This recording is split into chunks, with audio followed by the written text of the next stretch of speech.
তো hello everyone, তোমরা সবাই কেমন আছো? আশা করি সবাই ভালো আছে, সুস্থ আছো। তো দেখো, রাত্রির তখন 10:30 আমি গেছি নিজের আইব্রোটা সেট করার জন্য। যেহেতু সারাদিন একদম সময় পাইনি, তো তাই জন্য আমি রাতেই গিয়েছিলাম আইব্রোটা সেট করার জন্য। তারপর মানু বললো বাবার বার্থডে সেলিব্রেট করা হবে, সারপ্রাইজ বার্থডে। সো আমি এখানে কেক এনে রেখেছিলাম, আর মানু বললো তাহলে এইটা একটা ভ্লগ করা যাক। বাবার বার্থডে সেলিব্রেট করবো, তোমাদের সাথে এটা শেয়ার করবো না, একদমই এটা হয় না। তো আগের একটা ভিডিওতে আমাকে একজন কমেন্ট করেছিল যে দিদি আমার নামটা নিয়ে, আমার নাম Sarfaraz. Thank you so much Sarfaraz, আমার ভিডিওগুলো লাইক করাচ্ছেন আর আমার চ্যানেলটিকে সাবস্ক্রাইব করার জন্য। তুমি অনেক ভালো থেকো, সুস্থ থেকো। তো আমি আমার এখানে শুয়ে পড়েছিলাম, দেন 12টা বাজে আবার উঠে এসেছি লাইট জ্বালিয়ে। ফ্রিজে কেকটা আছে, কেকটা ফ্রিজ থেকে বার করছি। কেকটা আমি তোমাদের দেখাবো। কেকটা ভীষণ সুন্দর, কিছুটা গণেশ ঠাকুরের স্টাইলে তৈরি হয়েছিল কেকটা। সেই দিনই যেহেতু রাত্রির 12টায় কেকটা আমরা কেটেছিলাম, আগের দিন গণেশ ঠাকুর স্টাইলে সব কেকগুলো বিক্রি হচ্ছিলো, যেহেতু আজকে গণেশ পুজো। তো সবাইকে গণেশ পুজোর অনেক অনেক শুভেচ্ছা রইল। সবাই ভালো থেকো, সুস্থ থেকো। তো চলো কেকটা আমি দেখাই। কেকটা একদম গণেশ ঠাকুরের যেরকম মোদক হয়, মোদকগুলো দেওয়া আছে, মানে ভীষণ সুন্দর দেখতে।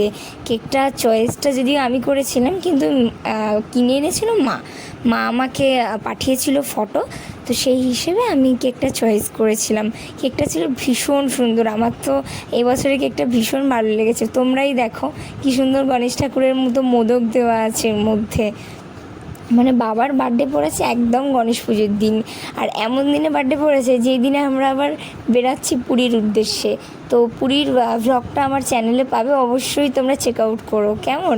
আমরা আজকে বিকেলে বেরাবো, বিকেল 7টা বাজে ট্রেন আছে আমাদের।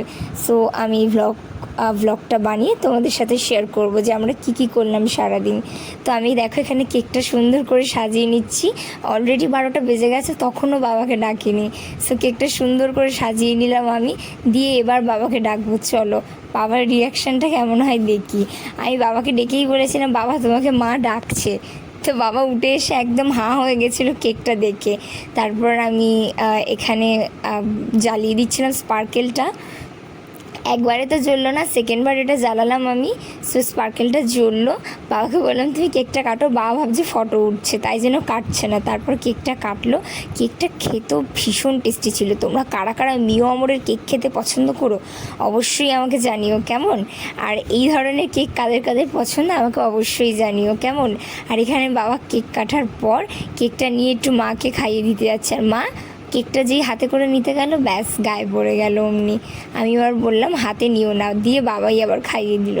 তারপর এখান থেকে তুলে মানুকে একটু খাওয়ালো। তারপর বাবা বললো আয় তুই একটু খেয়ে নে, টেস্ট করে দেখ। সো আমি গেলাম, যেহেতু রাত্রিবেলা তাই সবাই অল্প অল্প করেই খেয়েছিলাম। তো খাওয়া দাওয়ার পর আবার সবাই শোয়ার উদ্দেশ্যে চলে গেল, আর আমি আর মানু এখানে শুতে চলে গেলাম। ভীষণ টায়ার্ড ছিলাম সারাদিন পরে। সো দেখা হচ্ছে আবার কালকের ভ্লগে। টাটা।